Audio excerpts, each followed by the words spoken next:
வேட்பாளரை சீமான் டிக் செய்த கதை. விருதுநகர் நாத்தாக்கா காலி.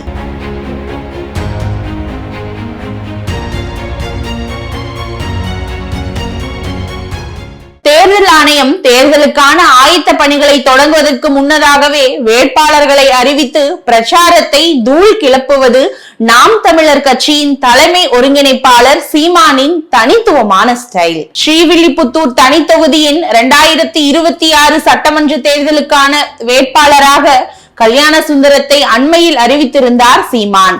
இதை ஏற்காமல் 20க்கும் மேற்பட்ட நாம் தமிழர் கட்சி நிர்வாகிகள் சீமானுக்கு குட் பை சொல்லிவிட்டு திமுகவில் ஐக்கியமாகி இருக்கிறார்கள். நாம் தமிழர் சார்பில் கள் இறக்க அனுமதி கோரி தூத்துக்குடி மாவட்டத்தில் கடந்த ஜூன் மாதம் போராட்டம் நடத்திய சீமான் பனைமரத்தில் ஏறி கள் இறக்கினார். இதற்கு கண்டனம் தெரிவித்த புதிய தமிழகம் கட்சி தலைவர் டாக்டர் கிருஷ்ணசாமியோ சீமான் மீது வழக்கு பதிவு செய்து நடவடிக்கை எடுப்பதுடன் நாம் தமிழர் கட்சியை தடை செய்ய வேண்டும் என குரல் கொடுத்திருந்தார்.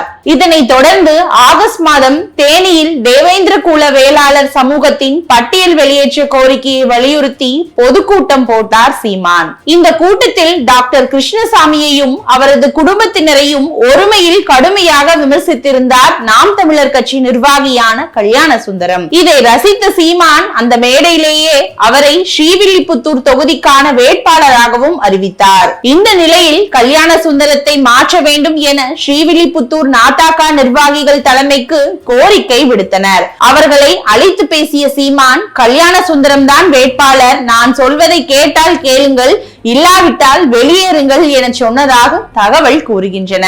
இதையடுத்து நாம் தமிழர் தகவல் தொழில்நுட்ப பாசறையின் மாநில இணை செயலாளர் சுபாஷ் அமைச்சர் KKSSR சந்தித்து தன்னை திமுகவில் இணைத்துக் கொண்டார். இவரை தொடர்ந்து நாத்தாக்கா வழக்கறிஞர் பாசறையின் மாநில இணை செயலாளர் பிரபாகர் மூர்த்தி, குருதிக்கொடை பாசறை செயலாளர் ராமராஜ் உட்பட 20க்கும் மேற்பட்ட நிர்வாகிகளும் சாத்தூர் ராமச்சந்திரனை சந்தித்து திமுகவில் ஐக்கியமாகினர். ஸ்ரீவில்லிபுத்தூர் தனி தொகுதி வேட்பாளராக கல்யாணசுந்தரத்தை சீமான் டிக் செய்ததை ஏற்காமல் 20க்கும் மேற்பட்ட நாத்தாக்கா நிர்வாகிகள் திமுகவில் இணைந்தது நாத்தாக்காவில் மீண்டும் பேசுபொருளாகியுள்ளது. திமுகவில் இணைந்த இவர்கள் அனைவரும் விருதுநகர் மாவட்டத்தில் ஊசலாட்டத்தில் உள்ள நாத்தாக்கா நிர்வாகிகளை அமைச்சர் சாத்தூர் ராமச்சந்திரனிடம் அழைத்து செல்லும் முயற்சியில் தற்போது மும்பரமாக ஈடுபட்டு வருகிறார்கள். இது குறித்து நம்மிடம் பேசிய பிரபாகர மூர்த்தி, 2016 ஸ்ரீவில்லிபுத்தூர் தொகுதியில்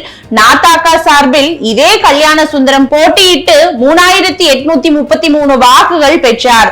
தேர்தலில் தோற்ற பிறகு நாத்தாக்காவை விட்டு விலகி தமிழர் விடுதலை மீட்பு கழகம் என்ற அமைப்பை தொடங்கியவர்.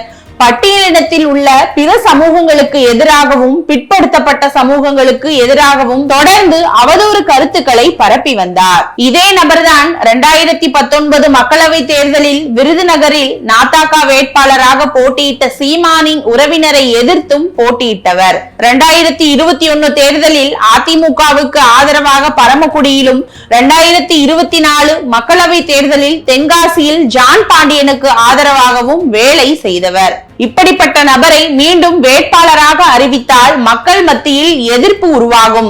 எங்களால் அரசியல் செய்ய இயலாது என தலைமையிடம் தெரிவித்தோம். தலைமை அதை கேட்காததால் நாங்கள் வெளியேறிவிட்டோம் என்றார்.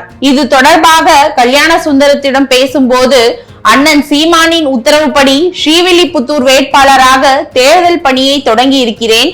எனக்கு எதிர்ப்பு தெரிவித்து 2 நிர்வாகிகள் தங்களது ஆதரவாளர்களுடன் கட்சியிலிருந்து விலகியுள்ளனர். ஸ்ரீவில்லிபுத்தூர் தொகுதியில் 2021 தேர்தலில் நாத்தாக்கா பெற்ற 25,000 வாக்குகள் கொள்கைக்கு கிடைத்த வாக்குகளை அன்றி தனிநபர்களுக்கு கிடைத்தது அல்ல.